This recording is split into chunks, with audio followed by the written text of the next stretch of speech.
ഇനി നമ്മൾ ഈ വീഡിയോയിൽ നോക്കാൻ പോകുന്നത് എന്താണ് സോഷ്യൽ മീഡിയ മാർക്കറ്റിംഗ് കൊണ്ടുള്ള ബെനിഫിറ്റ്സ്, അതുകൊണ്ടുള്ള ഗുണങ്ങൾ എന്തൊക്കെയാണെന്നുള്ളതാണ്. ഒന്നാമത്തെ ഗുണം എന്ന് പറയുന്നത് ഇൻക്രീസ്ഡ് ബ്രാൻഡ് അവയർനെസ് എന്നുള്ളതാണ്. അഥവാ നമ്മുടെ ബ്രാൻഡിനെ നമ്മുടെ നാട്ടിൽ അല്ലെങ്കിൽ ഒരു പ്രദേശത്ത് ലൈവാക്കി നിലനിർത്താൻ പറ്റും എന്നുള്ളതാണ് ഇതിൻ്റെ ഒന്നാമത്തെ ഗുണം. അതും വളരെ കുറഞ്ഞ ചെലവിൽ നമുക്ക് റീച്ച് ആഡ് ഉപയോഗിച്ചുകൊണ്ട് നമ്മുടെ സർവീസ് അല്ലെങ്കിൽ നമ്മുടെ പ്രൊഡക്റ്റിനെ നമ്മുടെ നാട്ടിലെപ്പോഴും പരിചയപ്പെടുത്തിക്കൊണ്ടിരിക്കാൻ പറ്റും. ആ ഒരു സർവീസ് ആളുകളിലേക്ക് എപ്പോഴും ഇങ്ങനെ കണ്ടുകൊണ്ടിരിക്കുമ്പോൾ അവർ അതിനെക്കുറിച്ച് അവെയർ ആവുകയും നമ്മുടെ പ്രൊഡക്റ്റിലേക്ക് അല്ലെങ്കിൽ നമ്മുടെ സർവീസിലേക്ക് അട്രാക്റ്റ് ചെയ്യപ്പെടാനും സാധ്യതയുണ്ട്. അതിന് നമുക്ക് ചിലവ് വരുന്നത് ചിലപ്പോൾ ഒരു 1000 പേരിലേക്ക് എത്താൻ 4 രൂപ, 5 രൂപ അല്ലെങ്കിൽ 8 രൂപയൊക്കെയാണ് നമുക്ക് അതിന് ചിലവ് വരുന്നത്. അങ്ങനെ നമ്മൾ ആഴ്ചയിൽ ഓരോ ആഡ് വെച്ചിട്ട് ഇത്തരത്തിൽ ഈ റീച്ച് കിട്ടുന്ന രീതിയിൽ, ബ്രാൻഡ് അവയർനെസ് കിട്ടുന്ന രീതിയിൽ നമ്മൾ ചെയ്തു കഴിഞ്ഞാൽ നമ്മുടെ ബ്രാൻഡിനെ നമുക്ക് ലൈവാക്കി ആളുകളുടെ ഇടയിൽ നിലനിർത്താൻ പറ്റും എന്നുള്ളതാണ് ഒന്നാമത്തെ കാര്യം. രണ്ടാമത്തേത് കോസ്റ്റ് എഫക്റ്റീവ്നെസ് ആണ്. ഇത്തരത്തിലുള്ള ആഡ് കൊടുക്കാൻ വേണ്ടിയിട്ട് സോഷ്യൽ മീഡിയയിലൂടെ നമുക്ക് ആഡ് കൊടുക്കണമെങ്കിൽ വളരെ കുറഞ്ഞ ചിലവാണ് ഇതിന് വരുന്നത് എന്നുള്ളതാണ്. കമ്പയറിങ് ടു നമ്മൾ പത്രത്തിലൂടെ കൊടുക്കുന്നതിന്, അതുമല്ലെങ്കിൽ ടി വിയിലൂടെ കൊടുക്കുന്ന ആ ഒരു പരസ്യത്തിനൊക്കെ വരുന്ന ചിലവിൻ്റെ 1/4 ചിലവ് പോലും നമുക്ക് വരുന്നില്ല എന്നുള്ളതാണ്. ഇനി റീചാർജാണ് നമ്മൾ ചെയ്യാൻ ഉദ്ദേശിക്കുന്നതെങ്കിൽ ഏകദേശം 4 രൂപ മുതൽ 10 രൂപ വരെ ആയിരിക്കും നമുക്ക് ഏകദേശം ഒരു 1000 പേരിലേക്ക് എത്താൻ നമുക്ക് ചിലവ് വരുന്നത്. ഇനി ലീഡ് ആഡ് ആണെങ്കിൽ വേരിയിങ് ആണ്. ചിലപ്പോൾ 5 രൂപക്ക് നമുക്കൊരു ലീഡ് കിട്ടാം, അത് 10ഉം 15ഉം രൂപക്കൊക്കെ നമുക്ക് ലീഡ് കിട്ടാം. നമുക്ക് എഫക്റ്റീവാക്കി ആ ലീഡ് മാറ്റി കഴിഞ്ഞാൽ നമ്മുടെ സർവീസിനെ ഏറ്റവും എഫക്റ്റീവാക്കിയിട്ട് നമുക്ക് എന്ത് ചെയ്യാൻ പറ്റും, ആ ലീഡ് കുറച്ച് കൊണ്ടുവന്ന് നമുക്ക് പറ്റുന്ന ഒരു 10 രൂപക്ക് ഒരു ലീഡ് കിട്ടിയാൽ നമുക്ക് ഗുണമാണെങ്കിൽ അത്തരത്തിൽ നമുക്ക് ഒരു അഡ്വർടൈസ്മെൻറ്റ് സെറ്റപ്പ് ചെയ്യാനും ഇതിലൂടെ കോസ്റ്റ് എഫക്റ്റീവായിട്ട് കഴിയും എന്നുള്ളതാണ് രണ്ടാമത്തെ കാര്യം. മൂന്നാമത്തെ കാര്യം എന്ന് പറയുന്നത് ഗ്ലോബൽ ഓഡിയൻസ് അല്ലെങ്കിൽ ലാർജ് ഓഡിയൻസ് റീച്ചാണ്. നമുക്ക് ഇവിടെ ഇരുന്ന് കൊണ്ട് തന്നെ ഏതൊരു പ്രദേശത്തേക്ക്, ഏതൊരു നാട്ടിലേക്കും ആഡ് സെറ്റ് ചെയ്യാൻ പറ്റും എന്നുള്ളതാണ്. അഥവാ നമുക്ക് ഒരു ലാർജർ ഓഡിയൻസിലേക്ക് കിട്ടണം, ഇന്ത്യ മൊത്തമുള്ള ഓഡിയൻസിലേക്ക് കിട്ടണം, അതുമല്ലെങ്കിൽ ഒരു മറ്റൊരു രാജ്യത്തുള്ള ഓഡിയൻസിനെ നമുക്ക് പർട്ടിക്കുലറായിട്ട് കിട്ടണമെങ്കിൽ അല്ലെങ്കിൽ ഗ്ലോബലായിട്ട് നമുക്ക് കിട്ടണമെങ്കിൽ നമുക്ക് അത്തരത്തിൽ ഒരു ലാർജ് ഓഡിയൻസിലേക്ക് നമുക്ക് നമ്മുടെ ആഡ് ഏതൊരു പ്രദേശത്ത് ഇരുന്നു കൊണ്ടും ചെയ്തെടുക്കാം എന്നുള്ളതാണ് മൂന്നാമത്തെ കാര്യം. നാലാമത്തെ കാര്യം എൻഗേജ്മെൻ്റ് ആണ്. അഥവാ നമുക്ക് നമ്മുടെ ഈ ഒരു ആഡിലൂടെ നമ്മുടെ ആളുകളിലേക്ക് എൻഗേജ്മെൻറ്റ് എത്തിക്കാം എന്നുള്ളതാണ്, എൻഗേജ്മെൻറ്റ് കൂട്ടാം എന്നുള്ളതാണ്.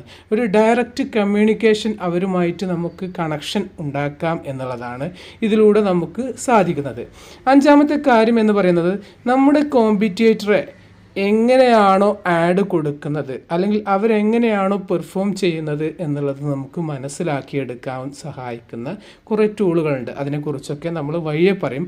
അത്തരത്തിൽ കോമ്പറ്റേറ്റർ അനാലിസിസ് നമുക്ക് പോസിബിൾ ആണ് എന്നുള്ളതാണ് അഞ്ചാമത്തെ കാര്യം. ആറാമത്തേത് നമുക്കൊരു ഡയറക്റ്റ് കണക്ഷൻ ആളുകളുമായിട്ട് കിട്ടുമെന്നുള്ളതാണ്. അഥവാ നമ്മളൊരു കോളാണ് ഈ ഒരു ഇതിൻ്റെ ഗോളായിട്ട് സെറ്റ് ചെയ്യുന്നതെങ്കിൽ നമ്മുടെ ആളുകൾ, നമ്മുടെ കസ്റ്റമേഴ്സ് നമ്മളിലേക്ക് വിളിക്കും. അങ്ങനെ നമ്മളുമായിട്ടൊരു കണക്ഷൻ ഉണ്ടാവും. ഇനി വാട്സപ്പാണ് നമ്മൾ സെറ്റ് ചെയ്യുന്നതെങ്കിൽ വാട്സപ്പിലൂടെ അവർ നമ്മളുമായിട്ട് കോൺടാക്റ്റ് ചെയ്ത് ചാറ്റ് ചെയ്യാനുള്ളൊരു സാധ്യതയുണ്ട്. അതുമല്ലെങ്കിൽ മറ്റു ഗോളുകൾ, ലീഡ് പോലത്തെ ഗോളുകളാണ് നമ്മൾ സെറ്റ് ചെയ്യുന്നതെങ്കിൽ അവരുമായിട്ടുള്ള ഒരു കണക്ഷൻ, അവരുടെ ഇമെയിൽ, അവരുടെ പേര്, അവരുടെ ഡീറ്റെയിൽസ്, അവരുടെ ഫോൺ നമ്പറൊക്കെ നമുക്ക് അതിലൂടെ കിട്ടും എന്നുള്ളതാണ് ഇതിൻ്റെ ആറാമത്തെ ബെനിഫിറ്റ് എന്ന് പറയുന്നത്. ഏഴാമത്തെ ഏറ്റവും വലിയ ഒരു ബെനിഫിറ്റ് എന്ന് പറയുന്നത് ഇതിൽ ഇൻക്രീസ്ഡ് ആയിട്ട് നമുക്ക് ഈ ഒരു ഓരോ പർട്ടിക്കുലർ ആപ്പിലേക്കോ അല്ലെങ്കിൽ ഒരു വെബ്സൈറ്റിലേക്കോ ഒക്കെ ട്രാഫിക് നമുക്ക് കൊണ്ടുവരാൻ സാധിക്കും എന്നുള്ളതാണ് ഇതിൻ്റെ മറ്റൊരു ഗുണം എന്ന് പറയുന്നത്. അതേപോലെ തന്നെ എട്ടാമതായിട്ട് നമുക്ക് ഇതുകൊണ്ടുണ്ടാവുന്ന ഒരു ഗുണം എന്ന് പറയുന്നത് നമുക്കൊരു ഷോപ്പിംഗ് ചെയ്യണമെങ്കിൽ, അതുമല്ലെങ്കിൽ നമ്മുടെ ഒരു പ്രൊഡക്റ്റ് സെയിൽസ് നടത്തണമെങ്കിൽ, അല്ലെങ്കിൽ ഒരു സർവീസിനെ നമുക്ക് വിൽക്കണമെങ്കിൽ, അല്ലെങ്കിൽ നമുക്കൊരു കോഴ്സ് വിൽക്കണമെങ്കിൽ അതിന് നമുക്ക് സാധിക്കുന്ന രീതിയിൽ ഒരു ആഡ് സെറ്റ് ചെയ്ത് കഴിഞ്ഞാൽ നമുക്ക് ഏത് ആളുകളെയാണോ ലക്ഷ്യം വെക്കുന്നത് ആ ലക്ഷ്യം വെക്കുന്ന ആളുകളിലേക്ക് അവരുടെ ഏജ്, സാമ്പത്തിക ശേഷി ഇതൊക്കെ അളന്നുകൊണ്ട് നമുക്കൊരു പർട്ടിക്കുലർ ആയിട്ടുള്ള ആഡ് സെറ്റ് ചെയ്യാൻ പറ്റും എന്നുള്ളതാണ് ഇതിൻ്റെ എട്ടാമത്തെ കാര്യം. ഒമ്പതാമതായിട്ട് നമുക്കറിയാം, നമുക്ക് ഏജ് റിലേറ്റഡ് ആയിട്ടുള്ള ആഡുകൾ വെക്കേണ്ടി വരും. അഥവാ നമുക്കൊരു പർട്ടിക്കുലർ ആയിട്ടുള്ള 30 വയസ്സിൻ്റെയും 50 വയസ്സിൻ്റെയും ആളുകളിലേക്കാണ് എത്തിക്കേണ്ടതെങ്കിൽ ആ ഒരു ആളുകളിലേക്ക് ഏജ് റിലേറ്റഡ് ആയിട്ട് എത്തിക്കാൻ പറ്റും.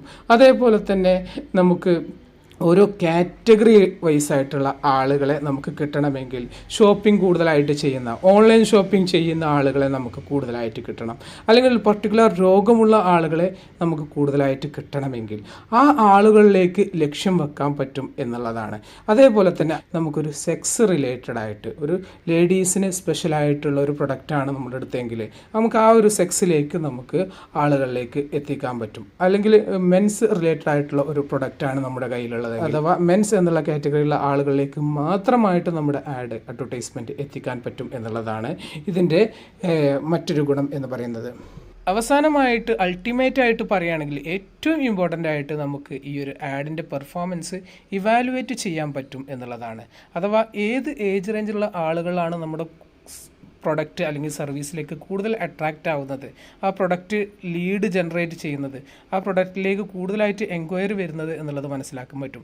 ഏത് സെക്സിൽ നിന്നാണ് കൂടുതലായിട്ട് എൻക്വയറി വരുന്നത് അല്ലെങ്കിൽ ലീഡ് ക്രിയേറ്റ് ചെയ്യപ്പെടുന്നത് എന്നുള്ളത് ഇവാലുവേറ്റ് ചെയ്യാൻ പറ്റും. ഏത് സ്ഥലത്തിൽ നിന്നാണ് നമുക്ക് കൂടുതൽ വരുന്നത്, അതേപോലെ തന്നെ ഏത് കാറ്റഗറിയിൽപ്പെട്ട ആളുകളാണ് നമ്മുടെ പ്രൊഡക്റ്റ് കൂടുതലായിട്ട് സെലക്ട് ചെയ്യുന്നത് എന്നുള്ളതൊക്കെ നമുക്ക് ഇവാലുവേറ്റ് ചെയ്യാൻ പറ്റും. ബാക്കി അതിൻ്റെ പെർഫോമൻസ് മൊത്തത്തിൽ നമുക്ക് എത്ര ആഡ്